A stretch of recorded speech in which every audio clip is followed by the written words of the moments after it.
ലോകം കീഴടക്കാൻ നടക്കുന്നവർ സ്വയം തകരുന്നൊരു കാഴ്ചയാണ് കാണുന്നത്.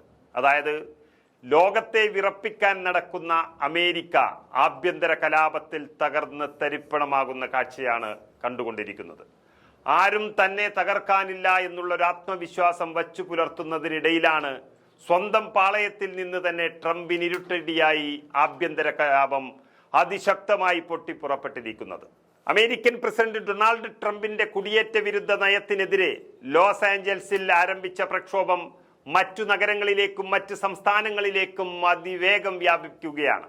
New York, Texas, Denver, Chicago, Colorado, San Francisco, Dallas, Atlanta തുടങ്ങിയ നഗരങ്ങളിലെല്ലാം ജനക്കൂട്ടം തെരുവിലിറങ്ങിക്കഴിഞ്ഞു. അതിനിടെ ലോസ് ആഞ്ചൽസ് ഡൗൺ ടൗണിൽ അടിയന്തര കർഫ്യൂ പ്രാബല്യത്തിൽ വന്നതിനെ തുടർന്ന് നിരവധി പ്രക്ഷോഭകരെ പോലീസ് അറസ്റ്റ് ചെയ്തത് അമേരിക്കയുടെ ചരിത്രത്തിലേക്ക് മറ്റൊരു വഴി തെളിയിക്കുകയാണ്. ടെക്സസിൽ നാഷണൽ ഗാർഡിനെ വിന്യസിച്ചു എന്ന് പറയുന്നത് അമേരിക്ക ആഭ്യന്തര കലാപത്തിൽ കത്തുന്നു എന്നുള്ളതിന്റെ തെളിവ് കൂടിയാണ്. കർഫ്യൂവിന് മുൻപ് തന്നെ ഏകദേശം 200 പേരെ കസ്റ്റഡിയിൽ എടുത്തു കഴിഞ്ഞു. 4 ദിവസത്തെ പ്രതിഷേധത്തിനിടെ 23 സ്ഥാപനങ്ങളിൽ കൊള്ളയടി നടന്നതായി അധികൃതർ അറിയിച്ചു കഴിഞ്ഞു. മാസ്ക് ധരിച്ചവരെയെല്ലാം അറസ്റ്റ് ചെയ്യാനാണ് അമേരിക്കൻ പ്രസിഡന്റ് നിർദ്ദേശിച്ചത്.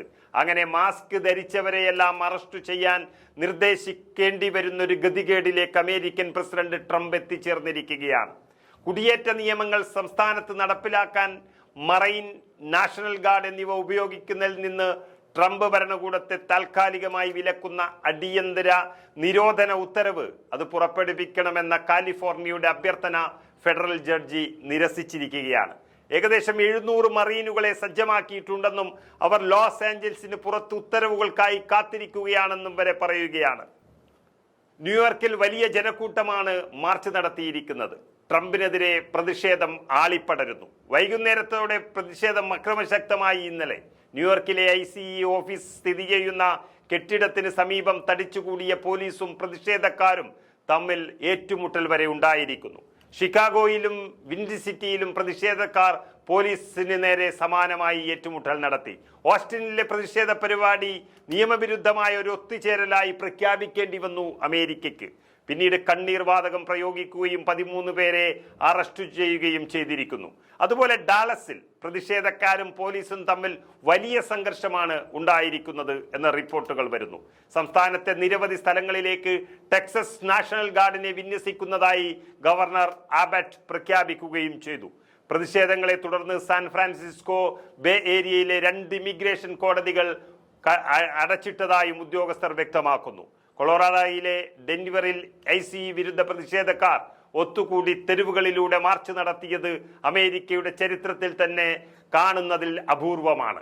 Santa Ana, Las Vegas, Atlanta, Philadelphia, Milwaukee, Seattle, Boston, Washington DC എന്നിവിടങ്ങളിലെല്ലാം അതിശക്തമായ പ്രതിഷേധങ്ങളാണ് നടന്നു വരുന്നത്.